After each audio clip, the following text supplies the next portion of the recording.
국정감사가 이제 후반전에 돌입한 가운데 서울교통공사의 고용세습 논란을 놓고 여야가 대립하고 있습니다. 네, 고용세습 국정조사 실시를 놓고 원내 1, 2, 3당이 머리를 맞댔지만 의견차를 보였는데요.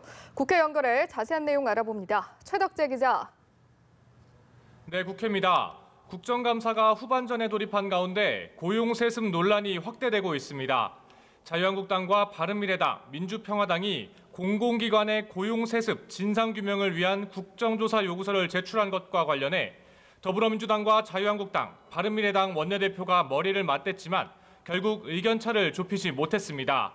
민주당 홍영표 원내대표는 우선 국정감사 결과를 보고 필요하면 다시 논의하자고 했다며 정말 필요하다면 우리도 응할 생각이라고 밝혔습니다. 이어 문제가 있다면 진상을 밝혀야 하지만 야당이 제기하는 일부 사례는 거짓으로 드러나 신문사가 사과까지 했다며 국정조사 수용 입장에서 한 발 물러섰습니다.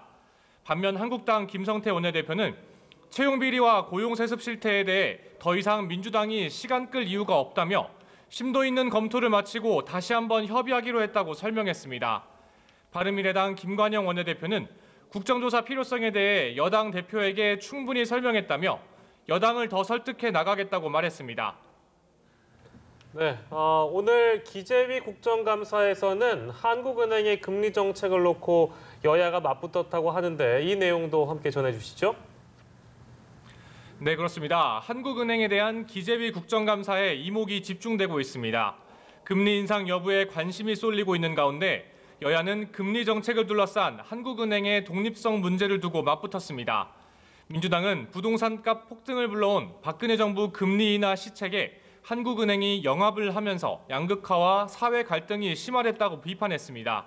특히 박영선 의원은 박근혜 전 대통령이 임명한 한은 이주열 총재에 대해 한은의 독립성과 권위, 신뢰를 지키기 위해 버텼어야 했는데 버티지 못하고 무너져 버렸다고 질타했습니다.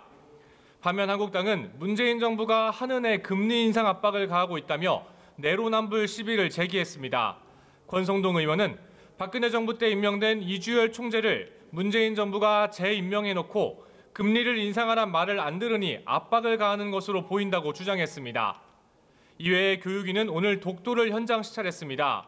여야 위원들은 교육부와 동북아 역사재단으로부터 현안 설명을 듣고 독도를 찾아 일본의 역사교과서 왜곡을 규탄했습니다.